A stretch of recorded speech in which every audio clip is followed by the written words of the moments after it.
உண்மையானதாக இருக்க வேண்டும் என்று சொன்னால் அது நீதியிலும் நேர்மையிலும் கட்டப்பட்டிருக்க வேண்டும்.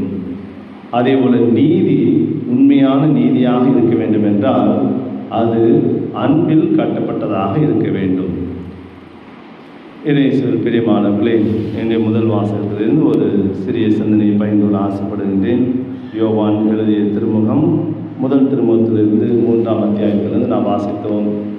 நமக்கு தெரியும், யோவான் மிக ஆழமான இறையியல் மெய்யியல் சிந்தனைகளை கொடுப்பதில் வல்லவர், நம்மை சிந்திக்க தூண்டுபவர். அதேபோல் மிகப்பெரிய ஆழமான மறை உண்மைகளை கூட சாதாரண எளிய உவமைகள் மூலமாக விளக்க வல்லவர் யோவான். கடவுள் அன்பாய் இருக்கிறார். God is love. கடவுள் நம்மை அன்பு செய்ததால் தான் அன்பு என்றால் என்ன என்று நாம் உணர்ந்து கொண்டோம் என்று, அந்த கடவுளின் அன்பிற்கு எந்த விதமான வரையறை கிடையாது, நிபந்தனை கிடையாது என்றெல்லாம் கடவுளின் அன்பை பற்றி சொல்லக்கூடிய அதே யோவான் இன்றைய அந்த முதல் வாசகத்தில் நேர்மையையும் உள்ளே கொண்டு வருகின்றார். கடவுள் அன்பாய் இருக்கின்றார்.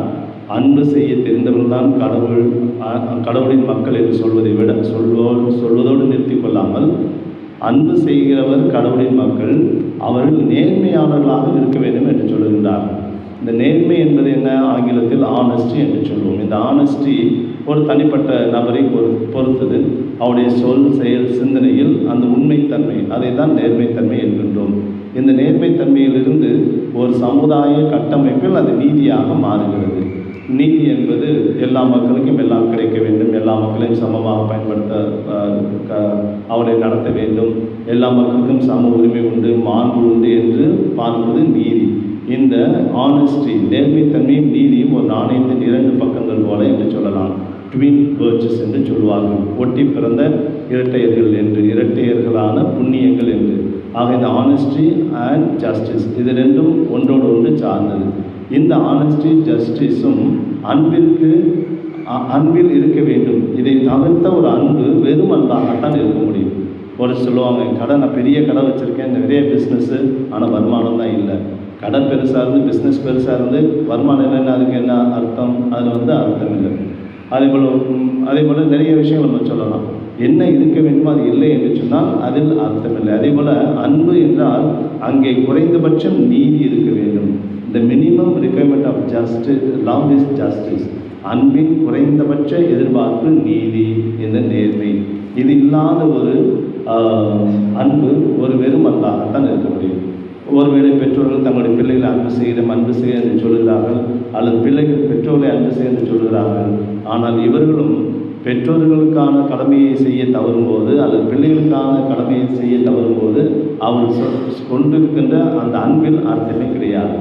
இப்போ வயசான அம்மா அப்பா இருக்காங்க, அவங்களை எப்படி பார்த்துக்கணும், அல்லது அவங்களுக்கு பேசணும், அவங்களுக்கு வேண்டிய காரியங்களை பார்த்துக்கொள்ள வேண்டும் என்பதை செய்யாத பிள்ளைகள் எங்களுடைய பெற்றோரை அன்பு செய்ய சொல்வதில் என்ன பயன்? அதே போல் பெற்றோர்கள் தங்களுடைய பிள்ளைகளை அன்பு செய்ய சொல்லிக்கொண்டு அவங்களுக்கு செய்ய வேண்டியதை செய்யாமல் இருந்தால் அந்த அன்பில் அர்த்தமே கிடையாது. எனவே அன்பிற்கு குறைந்தபட்ச எதிர்பார்ப்பு நீதி. அந்த நீதியிலிருந்து தான் அன்பு விளைகிறது. நம்முடைய முன்னாள் ஆயர் கூட ஆண்டனி ரிவர்ட்டா அவர் நீதியில் கனிந்த அன்பு என்று சொல்வார். நீதியில் கனிந்த அன்பு என்று சொல்வார். ஒருவேளை அன்பு நீதியை கடந்து செல்லலாம். நீதி என்ன எதிர்பார்க்கிறதோ அதற்கு மீறி அதற்கு மேலாக இன்னும் அதிகமாக செய்யலாம். ஆனால் குறைந்தபட்ச நீதி என்ன எதிர்பார்க்கிறதோ அதை செய்ய வேண்டும். இதைத்தான் ஆண்டவர் இயேசு மற்றொரு புதுமையை நமக்கு விளக்கி சொல்வார்.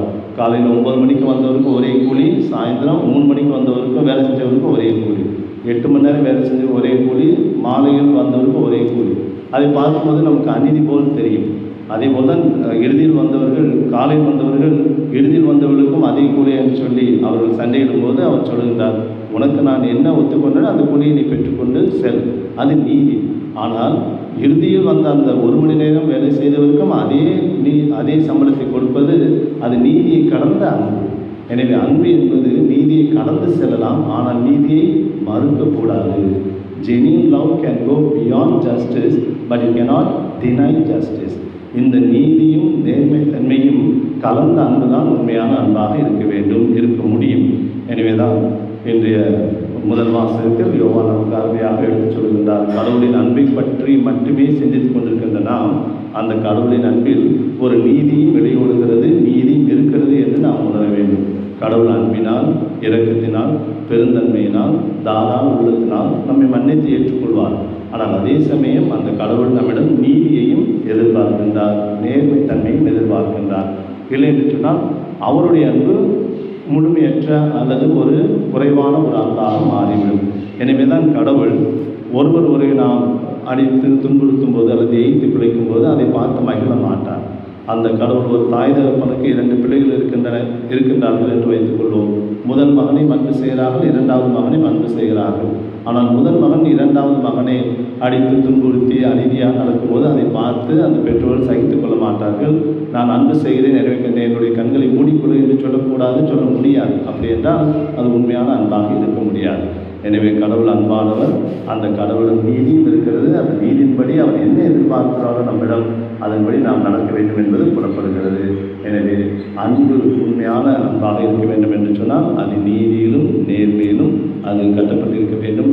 அதே போல நீதி உண்மையான நீதியாக இருக்க வேண்டும் என்றால் அது அன்பிலிருந்து விளைந்த நீதியாக இருக்க வேண்டும்.